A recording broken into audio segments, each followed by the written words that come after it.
نحمده ونصلي على رسوله الكريم اما بعد فاعوذ بالله من الشيطان الرجيم بسم الله الرحمن الرحيم رب اشرح لي صدري ويسر لي امري واحلل عقدة من لساني يفقهوا قولي. باب ما قیل فی الصواغ. صواغ کہتے ہیں سنار کو، ڈھالنے والا. صاغ صیغہ بھی اسی سے ہے، ڈھالنا، مختلف شیپ بدلنا. ما قیل فی الصواغ، سنار کے بارے میں جو کچھ کہا گیا. وقال طاؤس عن ابن عباس رضی اللہ عنہما قال النبی صلی اللہ علیہ وسلم، نبی صلی اللہ علیہ وسلم نے فرمایا لا یختلا خلاہا. یہ پیچھے آپ حدیث پڑھ چکے ہیں مکہ کی گھاس کے بارے میں کہ اس کی گھاس نہ کاٹی جائے. وقال العباس، اور حضرت عباس کہتے ہیں الا الازخر. وہ حدیث بھی یاد ہے کہ جب آپ اس کو منع کر رہے تھے تو انہوں نے کہا کہ یا رسول اللہ صلی اللہ علیہ وسلم یہ تو ہمارے سناروں کے کام آتی ہے اور ساتھ ہی ہمارے مردوں کے لیے خوشبو کا کام کرتی ہے، تو آپ نے اس کے لیے اجازت دی تھی. فإنه لقینہم، تو وہ ان کے سناروں کے لیے ہے، وہ بیوتہم، اور ان کے گھروں کے لیے. گھروں کے لیے کس طرح؟ جیسے آج بھی آپ دیکھیں کہ بعض اوقات ڈرائی فلاورز کو ایک فریشنر کے طور پر رکھا جاتا ہے، تو ان کے ہاں بھی اس گھاس کو فریشنر کے طور پر ایک طرح سے استعمال کیا جاتا تھا. بعض اوقات مٹی میں مکس کر کے دیواروں کو لیپ دیا جاتا تھا تاکہ اس سے خوشبو آتی رہے. فقال الا الازخر، تو آپ صلی اللہ علیہ وسلم نے فرمایا ہاں ازخر جو گھاس ہے اسے تم کاٹ سکتے ہو، یعنی مکہ میں بھی. مکہ چونکہ حرم ہے، اس کی کوئی بھی چیز خراب کرنا یا اسے توڑنا یا کاٹنا یا اس کے جانور کو بھگانا، خوف زدہ کرنا، یہ سب چیزیں منع ہے. وہاں ہر چیز کی حرمت ہے، انسان اور انسان کے علاوہ ہر مخلوق کی. حدثنا عبدان اخبرنا عبد الله اخبرنا يونس عن ابن شهاب قال اخبرني علي بن حسين ان حسين بن علي رضي الله عنهما اخبره ان عليا عليه السلام قال كانت لي شارف. حضرت علی فرماتے ہیں کہ میرا ایک اونٹ تھا، من نصیبی من المغنم، میرے مال غنیمت کے حصے میں سے. وكان النبي صلی اللہ علیہ وسلم، اور نبی صلی اللہ علیہ وسلم نے اعطانی شارفا، مجھے ایک اونٹ دیا، من الخمس، خمس میں سے. خمس وہ پانچواں حصہ جو اقربا کے لیے تھا نبی صلی اللہ علیہ وسلم کے، اس کی طرف اشارہ ہے. فلما اردت ان ابتنی بفاطمۃ علیہ السلام بنت رسول اللہ صلی اللہ علیہ وسلم، تو جب میں نے ارادہ کیا کہ میں نکاح کروں حضور صلی اللہ علیہ وسلم کی بیٹی فاطمہ کے ساتھ، باعت رجلا، تو میں نے ایک شخص سے طے کیا، سواغن جو کہ سنار تھا، من بنی قینقاع، بنو قینقاع کا تھا. یہ کس کا قبیلہ ہے؟ یہودیوں کا. یعنی یہودیوں کے قبیلے کے ایک یہودی سنار سے میں نے طے کر لیا ان یرتحل معی، کہ وہ میرے ساتھ چلے گا. فنأتی بازخر، تو ہم ازخر توڑنے کے لیے آئیں گے.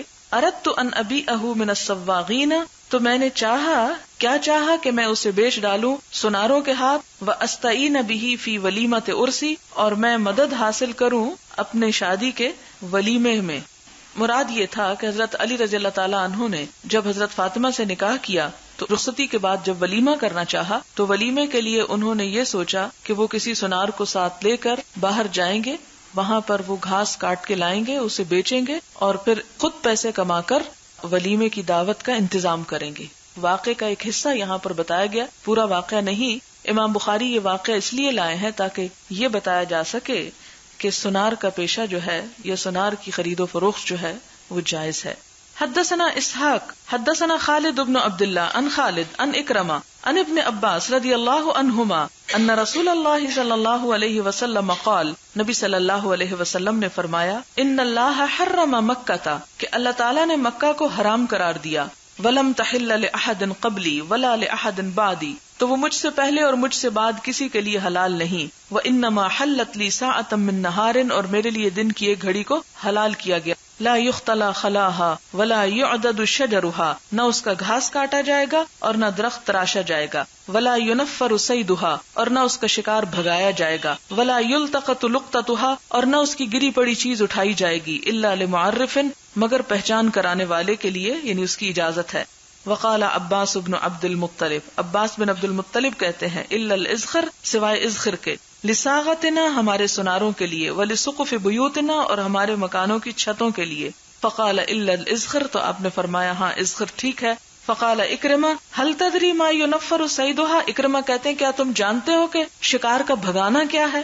ہوا ان تنحیہ من الظل، اس کا معنی یہ ہے کہ تم سائے سے اس کو ہٹا دو. وتنزل مکانہ، اور خود اس کی جگہ جا بیٹھو. یعنی وہاں پر اس کی بھی اجازت نہیں کہ کسی درخت یا کسی مکان کی اوٹ میں اگر کوئی جانور پناہ لیے ہوئے ہے تو تم اس کو ششکار کے وہاں سے ہٹا کے خود وہاں آرام کرو. نہیں، وہاں پر ان کے بھی ایسے ہی حقوق ہیں جیسے تمہارے ہیں.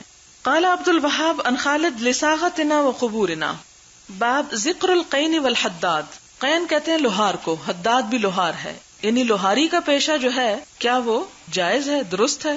حدثنا محمد بن بشار حدثنا ابن عدی عن شعبہ عن سلیمان عن ابی الضحى عن مسروق عن خباب قال قلت قینا فی الجاہلیہ. خباب بن ارت کہتے ہیں کہ جاہلیت کے زمانے میں لوہاری کا کام کرتا تھا، لوہار تھا. وکان لی علی العاص بن وائل دین، اور میرے لیے عاص بن وائل کے ذمہ قرض تھا، یعنی عاص بن وائل نے مجھ سے قرض لے رکھا تھا. فأتیتہ اتقاضاہ، تو میں اس کے پاس آیا کہ میں اس قرض کا تقاضا کروں، یعنی مانگوں. قالا، کہنے لگا، لا اعطیک، میں نہیں دوں گا تجھ کو، حتی تکفر بمحمد صلی اللہ علیہ وسلم، یہاں تک کہ تو محمد صلی اللہ علیہ وسلم کا انکار کر دے. یعنی وہ مسلمان ہو گئے تو کہنے لگا کہ چونکہ تم مسلمان ہو گئے اس لیے میں تمہارا قرضہ نہیں دوں گا، تم جب تک کفر نہ کرو، کفر کرو گے تو پیسہ واپس مل جائے گا. دیکھیں ذرا کیسی کیسی آزمائشیں تھیں.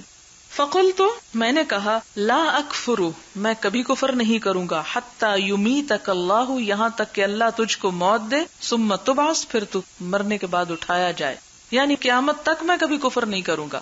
قال دعنی حتی اموت و ابعث، کہنے لگا اچھا چھوڑو مجھ کو کہ میں مر جاؤں اور پھر اٹھایا جاؤں. فسأوتا مالا و ولدا، تو اس وقت بھی مجھے مال اور اولاد مل جائے گی، یعنی اگر میں مر گیا اور مر کے اٹھایا گیا تو بھی میرے لیے بہت کچھ ہے. فاقضیک، تو اس وقت پھر میں تیرا قرضہ واپس کر دوں گا، یعنی اس کا ایک طرح سے مذاق اڑا رہا.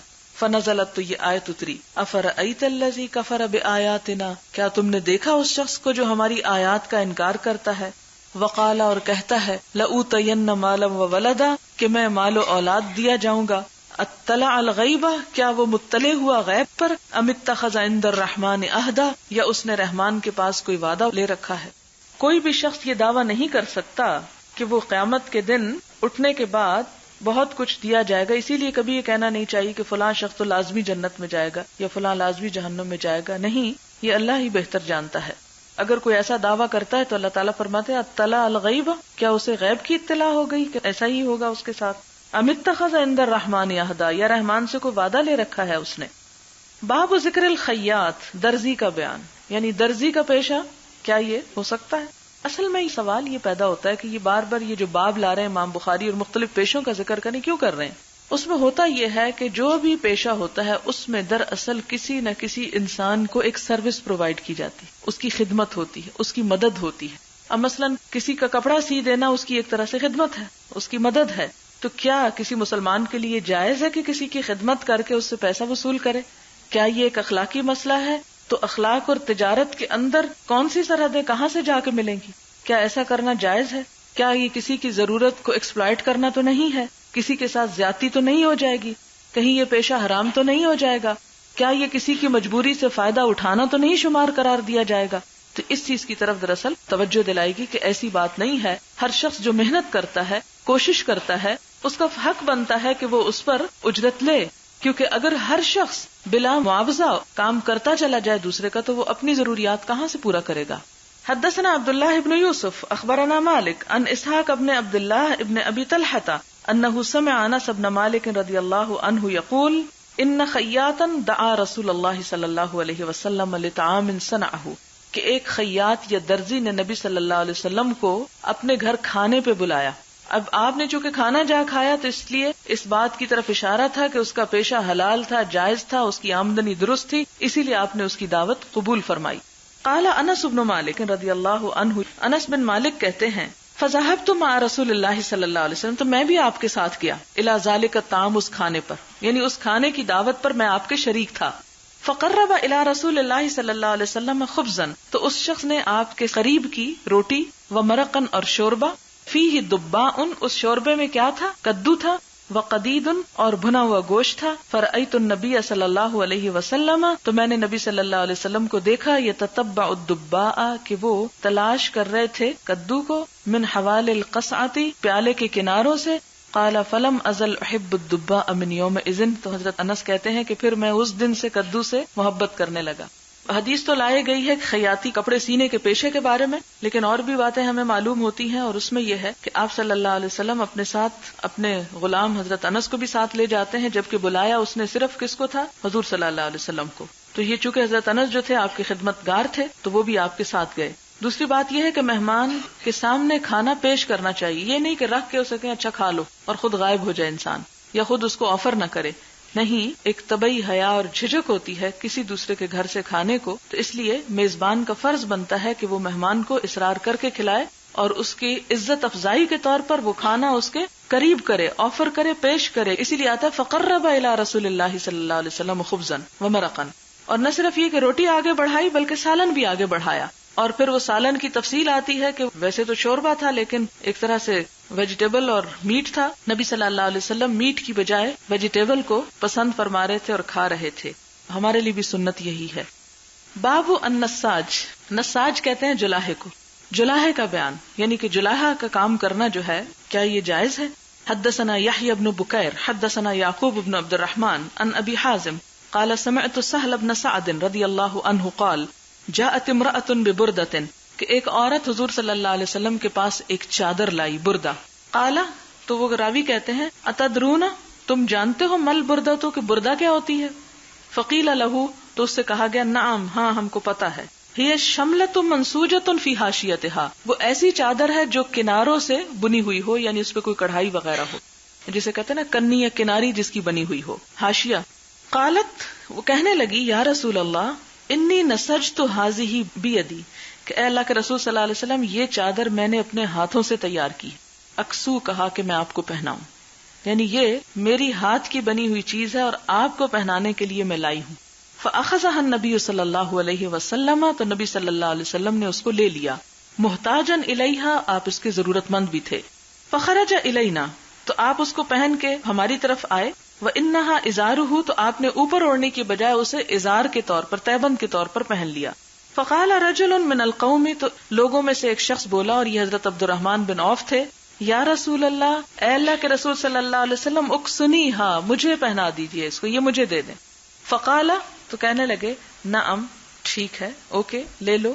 فجلس النبی صلی اللہ علیہ وسلم فی المجلس، تو نبی صلی اللہ علیہ وسلم اس مجلس میں بیٹھے. ثم رجع، پھر لوٹے. فتواہا، تو اسے طے کر کے اسے بھیج دیا، یعنی وہاں اس وقت تو بیٹھ گئے، یعنی وہ پہنے ہوئے ازار تھا، یہ تو نہیں کر سکتے اتار کے وہیں دے دیتے، اس لیے وہیں پر بیٹھ گئے. پھر جب گھر آئے تو گھر آ کر لپیٹ کے وہ چادر اس کو بھجوا دی.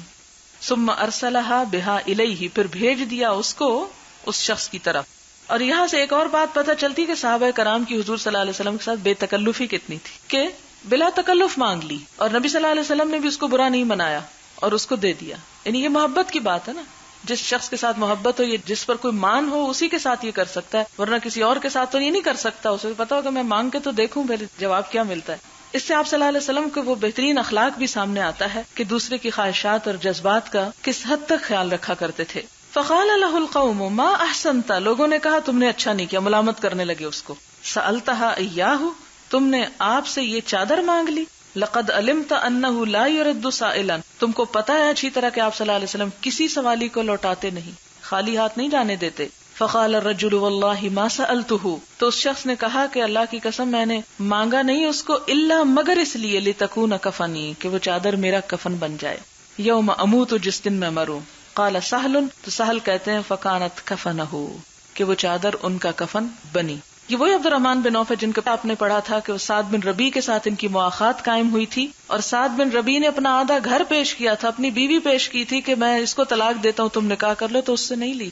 میں یہاں کمپیریزن اس حدیث سے اس لیے کرنا چاہتی ہوں کہ اس سے آپ کو یہ پتا چلے کہ حضرت عبد الرحمن بن عوف کا یہ فعل کسی لالچ پر مبنی نہ تھا کہ انہوں نے حضور صلی اللہ علیہ وسلم پر ایک چادر دیکھی تو دل پھسل گیا اور کہا کہ یہ میں ہی کیوں نہ پہن لوں. ایسی بات نہیں تھی، یعنی مال کی محبت کی وجہ سے وہ نہیں لی تھی، بلکہ آپ صلی اللہ علیہ وسلم کے پہننے کی وجہ سے، اس برکت کے حصول کے لیے اور آپ سے محبت کے اظہار کے لیے اور اس قلبی تعلق اور لگن کی وجہ سے وہ چادر آپ نے لی تھی. سعد بن ربیع جو تھے وہ مدینہ کے امیر ترین لوگوں میں شمار ہوتے تھے، جنہوں نے اپنا آدھا گھر پیش کیا تھا، اور 2 بیویوں کے مالک تھے، اور ایک بیوی ان کو آفر کی تھی، لیکن یہ بھی نہیں کہا تھا کہ یہ ایک لے لو، کہا دونوں میں سے جس کو چاہو تم کہو اسے میں طلاق دے دیتا ہوں. تو حضرت عبد الرحمن بن عوف نے کہا کہ اللہ تمہارے گھر بار ہر چیز میں برکت ڈالے، دلونی علی السوق، مجھے بازار کا رستہ بتاؤ. اور پھر اسی دن وہ بازار گئے اور شام کو اتنا سا نفع کما کے لے آئے کہ کچھ پنیر اور گھی ان کے پاس بھی تھا. خود کمائی کرنے والے تھے. اور عبد الرحمن بن عوف یہ کہتے ہیں کہ میں نے جب کبھی کسی کام میں ہاتھ ڈالا اللہ نے بے پناہ برکت دی. ان امیر ترین لوگوں میں سے تھے جنہوں نے اپنے مال کے ساتھ اسلام کی بے پناہ خدمت کی تھی. حضرت عثمان اور حضرت عبد الرحمن بن عوف نے جنگ تبوک کے موقع پر جس طرح حضور صلی اللہ علیہ وسلم کی مدد کی, یعنی دین کی مدد کی, وہ مثال آپ کے سامنے ہے. لیکن یہاں پر اصل معاملہ کچھ اور تھا. تو اس سے یہ پتا چلتا ہے کہ کسی بھی مال کا حصول لالچ کے بغیر اگر ہو تو وہ برا نہیں ہے. اصل چیز جس سے منع کیا گیا ہے وہ مال کی وہ محبت ہے جو انسان کو اندھا بنا دے اور اس کے اندر سے انسانیت کو چھین لے, یا وہ لالچ اور غرض کہ جو انسان سے خیر اور بھلائی کے جذبات مٹا کے رکھ دے. اچھا, یہاں پر آپ دیکھیں کہ یہ نساج کا پیشہ اس حدیث سے انہوں نے نکالا کہ وہ عورت جو تھی وہ یعنی بنائی کا کام کرتی تھی, سوت کاٹتی اور پھر اس سے کپڑا تیار کرتی تھی. اس سے ایک اور بات بھی پتہ چلتی ہے اور وہ یہ کہ عورت بھی کام کر سکتی ہے, اس کے لیے منع نہیں ہے, اور اگر وہ خود کام کرتی ہے یا صلاحیت رکھتی ہے اور اس سے کچھ کماتی ہے یا خرچ کرتی ہے تو اس کے لیے باعث اجر ہے. باب النجار, نجار کا پیشہ یعنی بڑھائی کا پیشہ, کارپینٹر جسے آپ کہہ سکتے ہیں. حدثنا قتيبة بن سعيد حدثنا عبد العزيز عن ابي حازم قال اتى رجال سهل بن سعد, کچھ لوگ سہل بن سعد کے پاس آئے. یسألونہ عن المنبر, ان سے ممبر کے بارے میں پوچھنے لگے کہ نبی صلی اللہ علیہ وسلم کا ممبر کیا تھا, کیسا تھا. فقالت, انہوں نے کہا, بعث رسول اللہ صلی اللہ علیہ وسلم الى فلانۃ امرأۃ قد سماها سہل, کہ نبی صلی اللہ علیہ وسلم نے فلاں عورت کی طرف جس کا نام سہل نے لیا بھی تھا لیکن یہاں ذکر کرنا بھول گئے, ایک عورت کو پیغام بھیجا. کیا پیغام بھیجا؟ حالانکہ آپ کے آس پاس بہت سے صحابہ کرام مرد موجود تھے, لیکن آپ نے خاص طور پر ممبر کی تیاری کے لیے ایک عورت کو میسج بھجوایا. میسج کیا تھا؟ ان مری غلامک النجار, اپنے بڑھئی بیٹے سے کہو, یا ملولی آوادن, کہ میرے لیے کچھ لکڑیاں تیار کرے, اجلس علیہن, جن پر میں بیٹھوں, اذا کلمت الناس, جب میں لوگوں سے بات کروں. یعنی ایک سٹیج یا ممبر تیار کرے کہ جس پر بیٹھ کر میں لوگوں سے خطاب کر سکوں, کیونکہ دن بدن صحابہ کرام کی تعداد زیادہ ہو گئی اور زمین پر کھڑے ہو کر یا بیٹھ کر درس دینا یا تعلیم دینا جو تھا وہ کافی نہ تھا, اس لیے آپ نے اونچی لکڑیاں تیار کروائی, یعنی ممبر مراد ہے. تو اس سے آپ دیکھ سکتے ہیں کہ آپ صلی اللہ علیہ وسلم کے نزدیک خواتین کی کتنی اہمیت تھی. حالانکہ آپ چاہتے تو حضرت ابو بکر کو بھیجتے, جاؤ فلاں لڑکے سے جا کے کہہ دو وہ میرے لیے ممبر تیار کر کے بھیج دے. لیکن یہاں پر آپ صلی اللہ علیہ وسلم کا ایک عورت کو پیغام بھیجنا دراصل اس کی عزت اور تکریم ہے, اس کو اہمیت, امپورٹنس دینا ہے کہ وہ بھی اس نیکی کے کام میں شریک ہو, کیونکہ ایک خیر اور بھلائی کے کام میں جتنے لوگ شریک ہوتے چلے جاتے ہیں ان سب کا اجر اور ثواب ہوتا ہے. فَأَمَرَتْهُ يَعْمَلُهَا, تو اس عورت نے اپنے بچے کو کہا کہ وہ ایسا کرے. کہاں سے؟ من طرفاء الغابہ, غابہ کے جھاؤ سے. جھاؤ کا درخت ہوتا ہے ایک بہت بڑا درخت جس کے اندر پتوں کے ساتھ وہ جھال سی بھی لٹک رہی ہوتی ہے. اگر آپ جی ٹی روڈ پہ لاہور جائیں تو راستے میں آپ نے بڑے بڑے درخت دیکھے ہوں گے جن کا پھیلاؤ بھی بہت ہوتا ہے اور اس کے ساتھ ان کے اوپر سے کچھ پرانے ہونے یا بڑے ہونے کی وجہ سے وہ شاخیں لٹک رہی ہوتی. تو پرانے جو درختوں کی لکڑی ہوتی ہے وہ زیادہ مضبوط اور بہترین ہوتی ہے, خوبصورت ہوتی ہے, چوڑی بھی زیادہ ہوتی ہے, تو اس کا فرنیچر جو ہے وہ زیادہ عمدہ ہوتا ہے. اس لیے اس نے عام لکڑی کا نہیں بلکہ غابہ, شام کی طرف ایک علاقے کا نام تھا جس کے درخت بہت مشہور تھے, تو اس خاص علاقے کی لکڑی سے وہ ممبر تیار کروایا. ثم جاء بها, پھر وہ بچہ اس کو لے آیا تیار کر کے. تو فارسلت الى رسول اللہ صلی اللہ علیہ وسلم بها, تو اس عورت نے بھجوایا اسے کس کی طرف؟ نبی صلی اللہ علیہ وسلم کی طرف. یعنی آپ نے عورت کو میسج بھیجا, عورت نے تیار کروایا, جب تیار ہو کے آ گیا پھر انہوں نے حضور صلی اللہ علیہ وسلم کو میسج بھیجا اور وہ ممبر ان کی طرف ارسال کر دیا. فامر بها, تو آپ نے حکم دیا. فوضعت, تو وہ مسجد میں رکھ دیا گیا. فجلس علیہ, تو آپ اس پر بیٹھ گئے. یعنی اونچی جگہ تھی تو اس پر آپ بیٹھ کر پھر لوگوں کو تعلیم دیتے تھے. تو اس سے کیا بات پتہ چلتی ہے کہ تعلیم دینے والا اگر طالب علموں سے اوپر جگہ پر بیٹھا ہو تو اس میں حرج نہیں ہے, اور یہ سہولت کے لیے ہے, تعلیم ہی کے عمل کو زیادہ مفید بنانے کے لیے, کسی تکبر یا بڑائی کے اظہار کے لیے نہیں ہوتا. اور دوسری بات یہ, اس سے یہ بھی پتہ چلتا ہے کہ مسجد کے اندر ایسی چیز رکھی جا سکتی ہے جس کا کام نماز کے علاوہ کچھ اور ہو. حدثنا خلاد بن یحییٰ حدثنا عبد الواحد بن ایمن عن ابیہ عن جابر بن عبد اللہ رضی اللہ عنہما ان امرأة من الانصار قالت لرسول اللہ صلی اللہ علیہ وسلم یا رسول اللہ الا اجعل لك شيئا تقعد علیہ. اب یہاں حدیث دوسری طرح بیان کی گئی ہے کہ انصار کی ایک عورت کہتی ہیں حضور صلی اللہ علیہ وسلم سے کہ اے اللہ کے رسول صلی اللہ علیہ وسلم الا اجعل لك شيئا، کیا میں آپ کے لیے ایک چیز نہ تیار کراؤں تقعد علیہ جس پر آپ بیٹھا کریں. فإن لي غلاما نجارا، کیونکہ میرا بیٹا جو ہے وہ بڑھئی ہے. قال ان شئتی، تو آپ نے فرمایا اگر تم چاہو تو ٹھیک ہے. فعملت له المنبر، تو اس عورت نے تیار کرایا آپ کے لیے ممبر. اب اس سے یہ بھی پتا چلتا ہے کہ اس دور کی عورت جو تھی وہ ایک معاشرے کا عضو معطل نہ تھی، بلکہ معاشرتی معاملات کے اندر، فلاحی کاموں کے اندر شرکت کیا کرتی تھی اور اس کے لیے مشورے بھی دے رہی ہے. حالانکہ نماز مسجد میں 5 وقت کون پڑھتا ہے؟ مرد پڑھتے ہیں، عورتیں تو کم ہی پڑھتی ہیں. لیکن وہ خیال جو ایک عورت کو آیا وہ کسی اور کو نہیں آیا، اور آپ نے اس کا مشورہ قبول کیا اور آپ نے کہا ٹھیک ہے اگر تم بنوانا چاہتی تو بنوا لو. اور پھر آپ نے اسی کو میسج بھیجا اور اس نے بنوایا. مجھ سے کل پرسوں کسی نے سوال کیا تھا کہ وہ وحی کیا ہوتی ہے جو کسی انسان کی طرف ہوتی ہے، اوحا یا القا کیا ہوتا ہے؟ یہی وحی ہوتی ہے کہ اللہ تعالیٰ کسی نیک کام کا خیال کسی کے دل میں ڈال دیتے ہیں، یعنی اللہ کی طرف سے توفیق ہو جاتی ہے انسان کو. اور کبھی آپ نے سوچا وہ توفیق کیوں ہوتی؟ میں ہمیشہ آپ کو کہتی ہوں نیکی نیکی کا دروازہ کھولتی ہے، نیکی کبھی ضائع نہیں جاتی. آپ غائبانہ طور پر کسی کے ساتھ بھلائی اور خیر خواہی کریں، نیکی کریں، نیک جذبات رکھیں، وہ ایک ایسا کیش ہے جو بڑھتا چلا جاتا ہے. یہ نہیں ہوتا کہ اس وقت آپ کو کسی نے اپریشیٹ نہیں کیا، کوئی آپ کو اس کا صلہ نہیں ملا تو آپ کو اس کو تو کوئی فائدہ نہیں ہوا. نہیں، نیکی کبھی بے فائدہ نہیں ہوتی. آپ چھپ کر بھی 7 پردوں کے اندر رہ کے بھی نیکی کریں تو اللہ تعالیٰ اس نیکی کی جزا مزید نیکی کی توفیق کی شکل میں دیتے ہیں. اور وہ کس طرح کہ آپ کے دل میں کوئی اور نیکی کا کام کرنے کا خیال ڈال دیتے ہیں. آپ دیکھیں کہ جتنی زرخیز زمین ہوتی ہے اس سے اتنی ہی پھوٹتی چلی جاتی ہیں خیر اور بھلائی. ایک زمین ہوتی ہے اس پہ بمشکل سے کوئی چیز اگتی ہے، اور ایک وہ ہوتی ہے کہ جس پہ ایک چھینٹا ہی کافی ہوتا ہے پانی کا اور اشارہ ہی کافی ہوتا ہے اور وہ ڈھیروں سبزہ اگا لاتی ہے. تو اسی طرح جب انسان نیکی کرتا ہے تو انسان کے دل کے اندر نیکی کی محبت پیدا ہوتی ہے، اور نیکی کا جذبہ پیدا ہوتا ہے، احساس پیدا ہوتا ہے، ایک قوت پیدا ہوتی، ایک لہر، ایک انرجی پیدا ہوتی. جب ایک اچھا کام آپ کرتے ہیں تو اس کا صلہ آپ کو جو سیٹسفیکشن کی شکل میں ملتا ہے وہ آپ سے کئی اور نیکیاں کروانے کے لیے آپ کو تیار کر دیتا ہے. اور پھر آپ کتنے بھی کام کرتے چلے جائیں آپ نہ تھکتے ہیں اور نہ گھبراتے ہیں، نہ پریشان ہوتے ہیں. تو یہ وہ توفیق الہی ہے کہ جو انسان کو نصیب ہوتی ہے.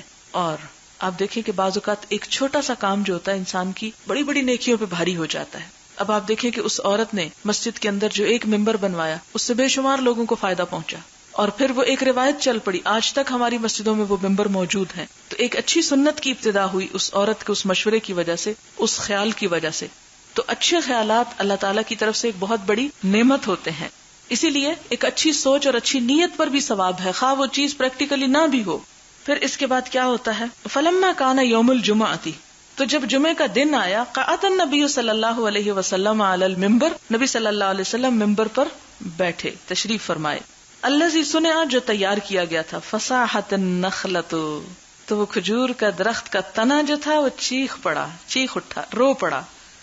التی کان یخطب عندہا، جس کے پاس کھڑے ہو کے آپ خطبہ دیا کرتے تھے. جیلس ہو گیا.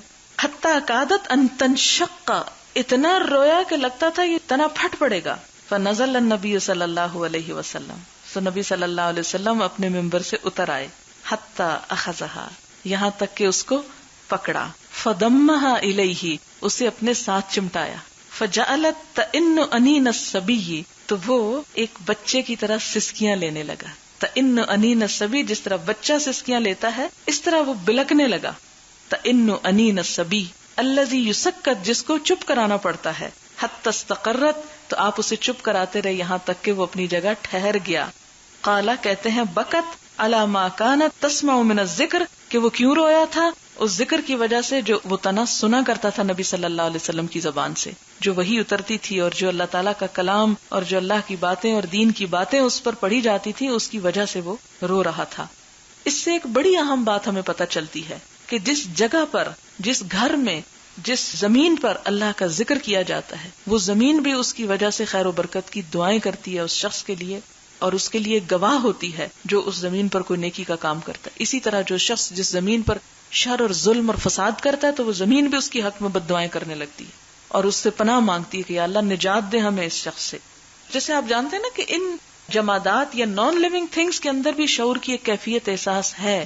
اسی لیے تو وہ خود بھی تسبیح کرتی ہیں. اللہ تعالیٰ فرماتے وَإِن مِّن شَيْءٍ إِلَّا يُسَبِّحُ بِحَمْدِهِ وَلَٰكِن لَّا تَفْقَهُونَ تَسْبِيحَهُم. کوئی چیز ایسی نہیں کہ جو تسبیح نہ کرتی ہو، لیکن تم ان کی تسبیح نہیں سمجھتے. یعنی ان میں سے ہر ایک چیز اللہ کی حمد و ثنا کرتی، لیکن ہمیں نہیں پتا کہ وہ کیا کر رہی، اس کا انداز یا الفاظ یا خطاب کا رنگ کیا ہے. اسی طرح وَلِلَّهِ يَسْجُدُ مَن فِي السَّمَاوَاتِ وَالْأَرْضِ. زمین و آسمان کی ہر چیز اللہ کے آگے سجدہ ریز ہے، جھکی ہوئی ہے. تو وہ جھکنا کیا ہے، کس شکل اور کس رنگ میں، ہماری نگاہیں اس کو نہیں پا سکتی. لیکن یہ سب چیزیں اپنے رب کی اطاعت گزار اور فرما بردار ہیں. اگر ہم نہیں ہوں گے تو اللہ تعالیٰ کو کیا فرق پڑتا ہے، تنہا ہم ہی رہ جائیں گے، دھتکارے ہوئے پھر ہم ہی رہ جائیں گے. باقی سب تو اکٹھے ہیں جو اللہ کی اطاعت پر اکٹھے ہیں. تو قیامت کے دن جیسے زمین کے بارے میں آتا ہے نا کہ یومئذ تحدث اخبارها بان ربک اوحی لها، اس دن وہ اپنی خبریں بیان کرے گی. کیوں؟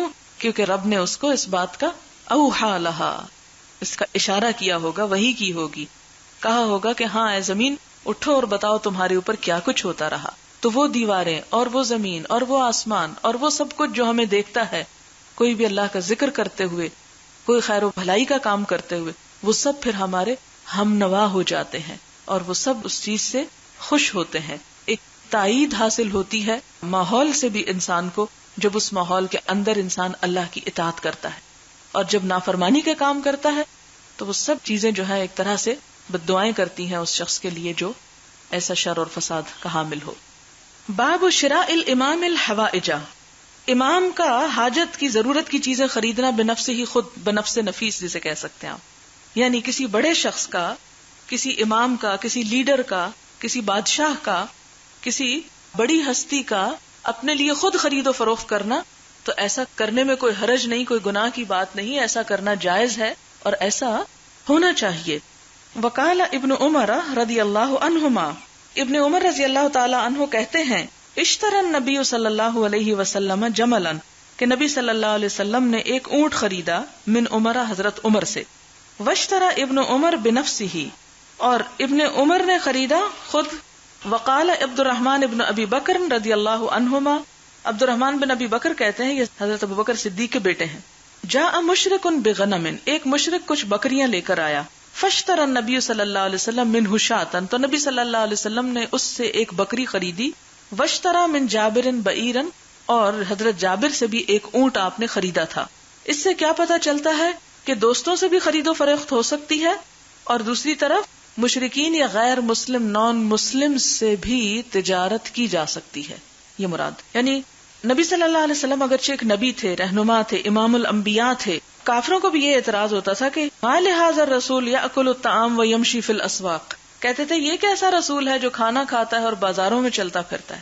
وہ سپر ہیومن سمجھتے ہیں پھر کسی بھی بڑے انسان. اور عموماً آج بھی ہمارے ہاں یہی تصور پایا جاتا ہے کہ جو شخص بڑا ہو پھر وہ کوئی عام انسانوں جیسا کام نہ کرے. حالانکہ پیغمبر جتنے بھی بڑے ہوں بہرحال وہ انسان ہوتے ہیں، انسانی ضروریات ان کے ساتھ ہوتی ہیں، اور ان ضروریات کو پورا کرنا کوئی بے عزتی کا کام نہیں ہوتا. یہ عزت بے عزتی کے معیار پیمانے ہم نے خود اپنے سے مقرر کر لیے اور خود ان کی پابندی شروع کر دی اور ان کو برا بھلا کہنا شروع کر دیا. تو یہ طبعی اور فطری ضروریات جو ہیں ان کو پورا کرنا اگر جائز طریقے سے ہو تو وہ بھی ایک اجر و ثواب اور عبادت ہوتا ہے. حدثنا یوسف بن عیسیٰ حدثنا ابو معاویہ حدثنا الاعمش عن ابراہیم عن الاسود عن عائشہ رضی اللہ عنہا قالت اشترى رسول اللہ صلی اللہ علیہ وسلم من یہودی طعاما، نبی صلی اللہ علیہ وسلم نے ایک یہودی سے کھانا خریدا، بنصیحۃ ادھار کے ساتھ، یعنی ادھار. ورہنہ درعہ، اور گروی رکھی اس کے پاس اپنی زرہ، یعنی ایک یہودی کے پاس اپنی زرہ گروی رکھ کر اس سے ادھار جو گندم وغیرہ کچھ کھانے کی چیز لی، غلہ خریدا. تعامن یہاں پر بمانا غلہ ہے. کہا جاتا ہے نا نبی صلی اللہ علیہ وسلم کی جب وفات ہوئی تو اس وقت آپ کی جو زرہ تھی وہ گروی رکھی ہوئی تھی. پہلی بات تو یہاں یہ پتہ چلتی ہے کہ خرید و فروخت کی جا سکتی ہے. دوسری بات ہے کہ ادھار تک بھی کیا جا سکتا ہے، یعنی اگرچہ ادھار لینا کوئی پسندیدہ چیز نہیں، لیکن اگر کسی بڑے شخص کو بھی ایسی کوئی ضرورت پیش آ جاتی ہے اور وہ اس طرح کا کوئی کام کرتا ہے تو اس میں کوئی قباحت نہیں ہے. کوئی بھی حلال طریقہ اختیار کرنا، یہ الگ بات ہے کہ وہ حلال تو ہے لیکن آپ کو اچھا نہیں لگتا تو اس کے ایک طبعی کراہت کی وجہ سے آپ شریعت کی حلال چیز کو حرام نہیں کر سکتے، یا اسے جائز کو ناجائز نہیں قرار دے سکتے، یا اس کو برے معنی نہیں پہنا سکتے. جن چیزوں کو اللہ نے حلال قرار دیا ان کو حلال ہی سمجھنا چاہیے، ان کو حرام نہیں قرار دینا چاہیے. یا ان کے اندر بلا وجہ کی کراہت یا ناپسندیدگی نہیں ہونی چاہیے.